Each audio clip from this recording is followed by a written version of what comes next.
Todo el mundo te llama cuando el mundo se está acabando porque eres la única persona en la habitación que no entra en pánico. Mientras otros gritan, se bloquean o pierden el control, tú simplemente das un paso adelante, tomas el mando y empiezas a resolverlo todo con una calma que resulta casi inquietante para los demás. Te han dicho 1000 veces que eres una roca, que eres el pilar de tu familia, el empleado estrella que nunca falla o el amigo que siempre tiene la respuesta correcta en el momento de crisis. Pero ¿alguna vez te has preguntado realmente por qué el caos te resulta mucho más cómodo que la paz? ¿Alguna vez te has detenido a pensar por qué puedes gestionar una emergencia masiva en el trabajo o una ruptura familiar con total compostura, pero en el momento en que finalmente te sientas a descansar en el sofá un domingo por la tarde, sientes que tu cuerpo está vibrando de una ansiedad que no puedes explicar con palabras?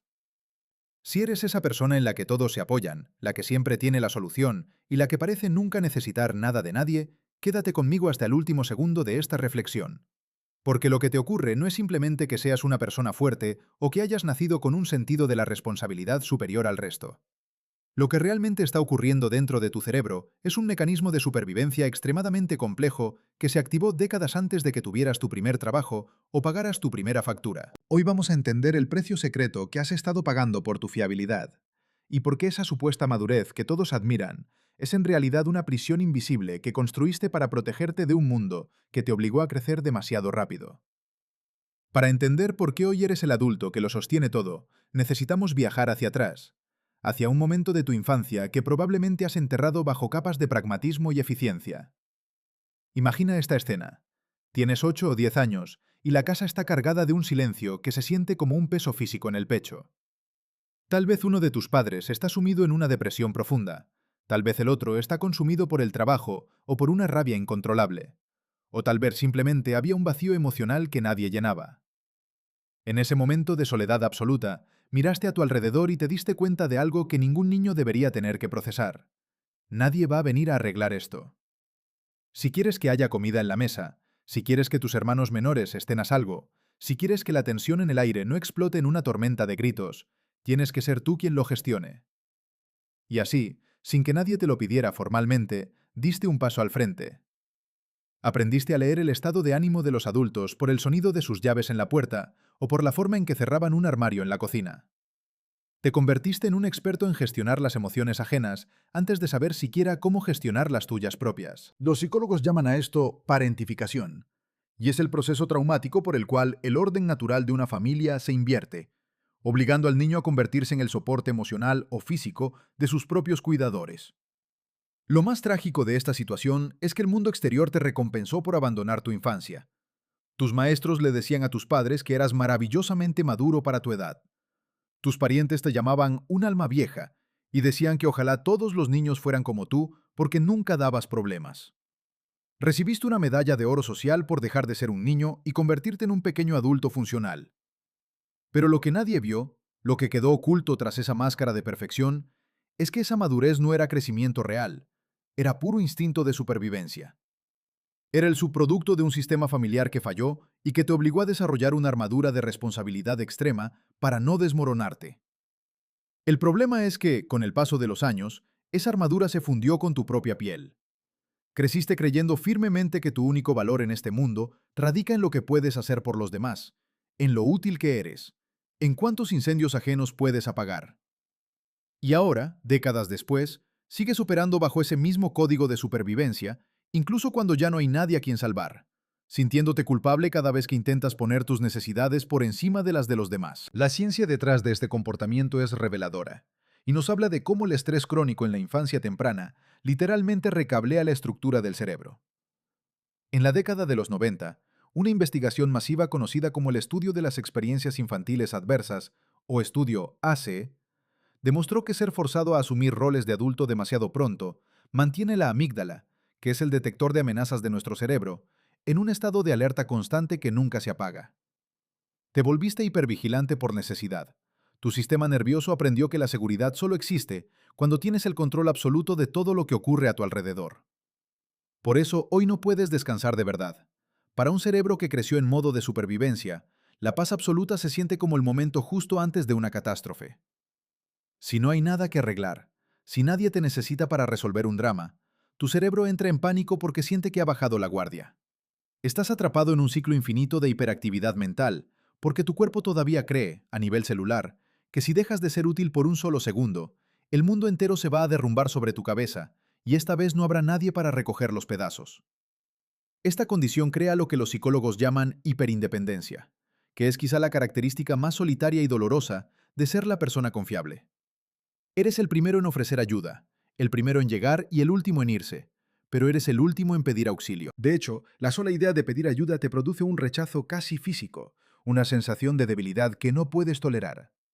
Te dices a ti mismo que es porque no quieres molestar a nadie o porque tú lo haces más rápido y mejor, pero la verdad es mucho más profunda. Aprendiste muy temprano que la única persona en la que realmente puedes confiar para que las cosas salgan bien es en ti mismo. Aprendiste que pedir ayuda es peligroso porque te vuelve vulnerable a la decepción, o peor aún, porque es una pérdida de tiempo, ya que nadie va a estar ahí para sostenerte de todos modos. Esto te ha llevado a construir una vida donde estás rodeado de gente que te quiere y confía en ti, pero donde tú te sientes profundamente solo en la cima de tu propia responsabilidad. Eres la base segura para todos tus amigos, para tu pareja y para tu familia, pero tú no tienes una base segura propia donde puedas simplemente derrumbarte y ser cuidado. Eres como un faro que guía a todos los barcos a puerto seguro, pero que se queda solo en medio de la oscuridad, preguntándose en silencio cuándo será su turno de ser rescatado de su propia fortaleza. Además de la independencia extrema, existe otra respuesta al trauma muy común en las personas que siempre son el pilar de los demás, y es la respuesta de complacencia o respuesta tipo faun. Coincidiendo con las investigaciones de terapeutas expertos en trauma como Pete Walker, el fawning es una estrategia donde gestionas tu seguridad personal complaciendo y anticipando cada deseo de los demás para evitar cualquier tipo de conflicto o fricción. Te has convertido en un camaleón social. Si alguien en la habitación está incómodo, tú eres quien hace la broma para romper el hielo. Si alguien está enojado, tú eres quien asume la culpa aunque no tengas nada que ver, solo para que el ambiente vuelva a ser tolerable. Has pasado tanto tiempo siendo lo que los demás necesitan que seas, que has perdido por completo el contacto con lo que tú realmente quieres. Si alguien te pregunta qué quieres comer o qué quieres hacer con tu futuro, a veces sientes un vacío absoluto en el estómago, porque tu sistema operativo siempre ha estado configurado para responder a las necesidades externas, nunca a los deseos internos. No eres una persona con necesidades propias ante tus ojos. Te has convertido en una herramienta diseñada para solucionar las existencias ajenas. Esta forma de vivir tiene un nombre técnico que define perfectamente tu estado actual: pseudomadurez. Como señaló el investigador Michael Newcomb, se trata de una máscara de competencia adulta impecable que oculta a un niño interior que nunca tuvo el permiso ni el espacio para terminar de crecer de forma natural. Pareces tenerlo todo bajo control, pero por dentro estás constantemente al borde del colapso emocional. Te sientes como un impostor porque crees que si la gente viera lo realmente cansado que estás o lo mucho que te cuesta mantener todas las piezas del rompecabezas en su lugar, dejarían de admirarte o peor aún, retirarían su afecto. Porque esa es la creencia central que te mantiene prisionero. Crees que eres amado por lo que haces y por lo que resuelves, no por quien eres esencialmente. Crees que tu valor es directamente proporcional a tu productividad. Por eso te sientes culpable cuando duermes hasta tarde o cuando decides pasar un día entero sin producir nada. Sientes que estás fallando a tu propósito existencial cuando en realidad solo estás intentando recuperar el derecho básico de ser humano. El precio que pagas por ser la roca de todos es inmenso y se manifiesta en tres áreas críticas que suelen pasar desapercibidas hasta que es demasiado tarde. La primera es el agotamiento emocional crónico, un burnout del alma. Estás cargando con el peso emocional de una docena de personas y no tienes ningún lugar seguro donde depositar esa carga sin sentirte juzgado. Esto lleva a una fatiga que ningún café o vacaciones de una semana pueden aliviar. Es el agotamiento de estar en guardia las 24 horas del día. La segunda es la salud física.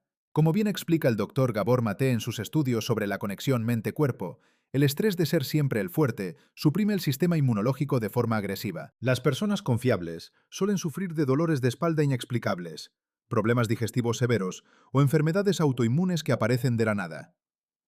Es tu cuerpo gritando lo que tus labios no se atreven a confesar, que ya no puede más con este peso. La tercera consecuencia es la falta de intimidad real. Suena contradictorio, porque todos acuden a ti para desahogarse, pero la verdadera conexión requiere que ambas personas sean vulnerables. Al negarte a mostrar tus grietas, al negarte a decir «hoy estoy asustado» o «necesito que alguien me sostenga a mí», estás impidiendo que los demás te conozcan de verdad. Te aman por la versión heroica de ti que tú les permites ver, pero no por tu humanidad desordenada y real. Y eso te deja con un sentimiento de soledad existencial que ninguna cantidad de elogios puede llenar. Entonces, ¿cómo se empieza a desmantelar esta prisión de responsabilidad que tú mismo aceptaste construir? El primer paso no es hacer más, sino empezar a lamentar. Tienes que permitirte llorar por la infancia que no tuviste, por el niño que tuvo que dejar de jugar para lavar 2 platos o para consolar a un adulto quebrado. Tienes que reconocer que no fue justo, que no fue tu culpa y que no era tu responsabilidad salvar a nadie. Tienes que aceptar que ese niño todavía vive dentro de ti y que está desesperado porque alguien le diga finalmente, ya está bien, ya hiciste suficiente. Yo me encargo de todo de aquí en adelante. Tú puedes ir a descansar. La sanación comienza cuando dejas de intentar ser el héroe de la historia de los demás para empezar a ser el guardián de tu propio bienestar.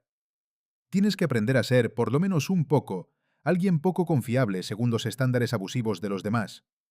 Esto significa empezar a practicar lo que yo llamo vulnerabilidad de bajo riesgo. La próxima vez que un amigo te pida un favor y sientas que tus niveles de energía están bajo mínimos, intenta decir la verdad. Me encantaría apoyarte, pero hoy estoy agotado y necesito priorizar mi descanso. Observa la oleada de culpa irracional que te inundará el pecho. Esa culpa no es un signo de que estés haciendo algo malo. Es simplemente el sonido de un viejo patrón de supervivencia que se resiste a morir porque cree que si dejas de servir, dejas de ser valioso. Tienes que aprender a tolerar la incomodidad de que alguien pueda estar temporalmente decepcionado contigo. Tienes que entender de una vez por todas que si alguien solo te quiere cuando eres útil y eficiente, entonces esa persona no te quiere a ti. Ama el servicio gratuito que le prestas. Y tú mereces ser amado por tu presencia, por tus silencios y por tu forma de ver el mundo, incluso cuando no estás resolviendo ningún problema ajeno. Necesitas cambiar radicalmente tu foco de evaluación interna. En lugar de mirar cuánto lograste tachar de tu lista de tareas hoy o cuánta gente te dio las gracias, empieza a preguntarte seriamente, ¿qué hice hoy para honrar mis propios límites? Tienes que reclamar el derecho al juego y a la improductividad absoluta. Los niños parentificados suelen ver el juego como algo infantil, vergonzoso o una pérdida de tiempo precioso. Pero el juego es la única forma de liberar al sistema nervioso de la rigidez de la supervivencia. Haz algo que no tenga ningún propósito útil. Pinta mal, baila sin ritmo, ensúciate las manos con tierra. Haz algo simplemente porque te hace sentir vivo en el momento presente, no porque te haga una mejor persona o alguien más eficiente ante los ojos del mundo. Reconciliarte con tu derecho a ser imperfecto y necesitado es el acto más revolucionario y sanador que puedes realizar por ti mismo. El mundo necesita gente responsable y empática, eso es innegable. Necesitamos a los organizadores, a los que mantienen la cabeza fría y a los que cuidan de la comunidad. Pero el mundo no necesita que te inmoles en el altar de la responsabilidad ajena. La verdadera resiliencia no consiste en no romperse nunca, sino en tener la inmensa sabiduría de saber cuándo bajar el escudo y dejar que otros sostengan el peso por un rato mientras tú recuperas el aliento. La fuerza que desarrollaste de niño, esa capacidad de lectura emocional y de gestión de crisis, es un regalo maravilloso que siempre será parte de tu esencia. Es una herramienta poderosa que te ha servido para llegar hasta donde estás hoy. Pero recuerda que una herramienta es algo que tú usas cuando decides hacerlo, no algo que te posee y te obliga a trabajar sin descanso. Tienes que aprender a soltar la identidad del Salvador y simplemente permitirte ser una persona con límites, con miedos y con el derecho sagrado a decir que no. Si te has sentido identificado con cada palabra de esta reflexión, quiero que sepas que no estás solo en este camino. Hay miles de nosotros ahí fuera, intentando aprender por primera vez cómo se siente el descanso sin el veneno de la culpa, intentando entender que no somos los responsables de la felicidad ni de la estabilidad de todo el mundo. Quiero que te hagas una promesa solemne hoy mismo, mientras el eco de estas palabras todavía resuena en tu cabeza. Prométete que empezarás a escuchar a tu cuerpo cuando te diga que ya no puede más. Prométete que dejarás de pedir perdón por tener necesidades humanas. Porque la persona más importante a la que le has fallado todos estos años, a la que siempre has dejado para el final de la lista de prioridades, eres tú mismo. Y esa versión de ti ha estado esperando mucho tiempo en la oscuridad a que finalmente la veas, la abraces y le digas que su única tarea hoy es simplemente disfrutar de estar vivo, sin tener que ganar ese derecho a través del sacrificio. Hablamos del niño parentificado como una historia de éxito y superación, pero es hora de que empecemos a hablar de ello como una invitación urgente a la libertad. El verdadero viaje hacia la madurez real no es aprender a cargar con más peso sobre tus hombros, sino aprender a soltar todo aquello que nunca fue tuyo para cargar en primer lugar. El éxito real no es ser la persona más confiable para los demás, sino ser lo suficientemente confiable para ti mismo como para proteger tu propia paz mental a toda costa, incluso si eso significa decepcionar las expectativas de quienes se acostumbraron a tu sacrificio. No permitas que el ruido del mundo te convenza de que tu valor es una cifra en una lista de tareas completadas o un favor concedido. Eres valioso por la profundidad de tu alma, por la valentía increíble que tuviste para sobrevivir a tu propia historia y por la luz que sigues ofreciendo a pesar de las sombras de tu pasado. Pero recuerda siempre que incluso el sol más brillante tiene que ponerse para que el mundo pueda descansar y regenerarse. Tú también tienes permiso para ponerte, para ocultarte de las demandas ajenas, para dejar que la noche te cubra y simplemente no ser nada para nadie durante unas horas. La psicología detrás de tu comportamiento no es una sentencia de cadena perpetua, es simplemente un mapa que te explica cómo llegaste hasta aquí. Y ahora que tienes ese mapa en tus manos y entiendes las rutas que tu mente ha seguido por años, tienes el poder de elegir un camino diferente. Puedes elegir la vulnerabilidad sobre la armadura de hierro. Puedes elegir la conexión auténtica sobre la utilidad funcional. Y sobre todo, puedes elegir la paz sobre la ilusión del control absoluto. El camino de regreso hacia ti mismo será lento, y a veces sentirás que estás retrocediendo hacia los viejos hábitos de complacencia. Pero cada vez que elijas tus propias necesidades básicas sobre las demandas infinitas de un entorno que se acostumbró a tu silencio, estarás sanando un poco más a ese niño que tuvo que hacerse hombre o mujer antes de tiempo. No le falles ahora que finalmente te has dado cuenta de su existencia. Sé el adulto protector que él siempre necesitó y nunca tuvo. Alguien que lo mire a los ojos y le asegure que su única responsabilidad hoy es simplemente ser feliz y estar tranquilo. Ese es el verdadero éxito. Esa es la verdadera fuerza que nadie puede quitarte. Y esa es la vida de libertad que te está esperando a partir de mañana. Si hoy mismo te atreves a soltar por fin la piedra que has estado cargando durante tanto tiempo por un camino que no te pertenecía. La libertad no es un destino lejano. Es una decisión que se toma en el momento en que decides que tu paz no es negociable. No esperes a que alguien te dé el permiso que necesitas para descansar. Dátelo tú mismo, con la autoridad de quien ha entendido que su vida le pertenece. Es tu turno de ser cuidado. Es tu turno de ser sostenido. Es tu turno de ser, simplemente y sin condiciones, tú mismo.